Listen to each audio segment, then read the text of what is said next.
What's up guys, it's me Jeremy. Patch 6.1 is finally out, and among all of the relatively large amount of balance changes taking place, there's always a few major indirect or hidden buffs that occur as a result of those changes. If you enjoyed the video, don't forget to hit that like button, and if you don't enjoy the video, please click the dislike, and if this video hits, let's say, 8,000 ratings, I'll make another one of these for the next patch. Anyways, let's get started.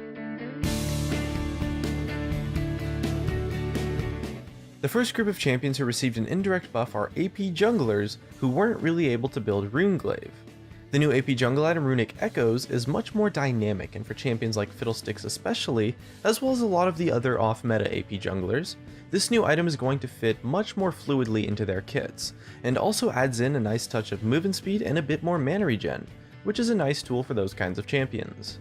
Runeglaive caused AP champions with useless auto attacks to have to resort to clunky rotations and weird combos in order to maximize their damage, but since Runic Echoes procs on a spell hit rather than on an auto attack, it's much easier to incorporate into a skill set. However, for the champions like Elise and Evelynn who are able to use Runeglaive perfectly fine, this is going to be a little bit of a nerf since the overall power of the item is just a little bit less. Either way, hopefully Runic Echoes will bring rise to some off-meta AP junglers, as the item can fit much more easily into an awkward skill set. The next group of champions who received an indirect buff are AD casters and assassins.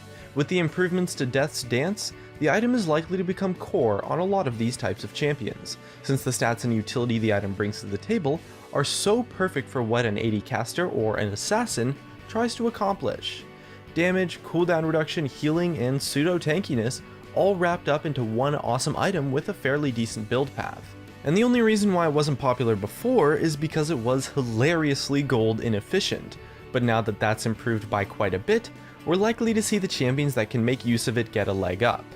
Not to mention that quite a few AD casters were directly buffed on this patch as well, so it's likely that they'll be rising up in the meta a little bit. And with a buff to AD casters and assassins, it means a nerf to immobile mages who struggle versus those kinds of champions, especially in lane, since they tend to be hyper mobile and have an easy time fitting a Hexdrinker into their builds. And the third group of champions who received an indirect buff is anyone who can make effective use of critical strikes and attack speed, so generally AD carries, but also a few random champions like Yasuo. Among the buffs to the Keystone Masteries in this patch, the buff to Warlord's Bloodlust was by far the most impactful, increasing the attack speed and lifesteal gained from it by a full 10% at level 18, with having a 2-second cooldown and a 4-second duration, gives you essentially a permanent 30% extra attack speed and a boatload of lifesteal in the late game. Although it won't be as strong in the early game anymore, you never really had that much crit chance in the early game to begin with, so this mastery was always all about the late game. This is also a little bit of a blow to the tanks and bruisers because, well, they are the ones getting hit by and diving the characters who are critting them, benefiting from Warlord's Bloodlust, so they'll die a little bit faster now in fights and have a little bit harder of a time finishing off their targets due to the added sustain. And with the direct and indirect buffs to AD casters and assassins on this patch, their primary counter of utility supports is going to get a leg up as well. This is stuff like Janna, Lulu, and other high crowd control kite-based supports.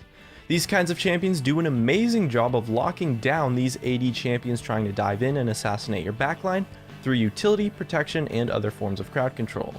Since those assassins and AD casters are going to be a little bit more powerful, they're going to be a little bit more popular, which gives room for the utility supports to shine by countering the assassins and protecting their AD carries. And that's just about all of the hidden buffs that I could come up with. Here are some of my favorite comments from a previous video where I asked what your favorite thing about Jhin was. For a chance to be featured in a future video, leave a comment about what your favorite change in patch 6.1 is. Thanks for watching, and I'll see you guys next time. Her body's gold like September. She burns through the night like an ember. And all those things we try forgetting, I remember. But we say we all fine, we all fine. Sunny day dreams and we up now. Vodka lemonade, I serve it up, it goes down.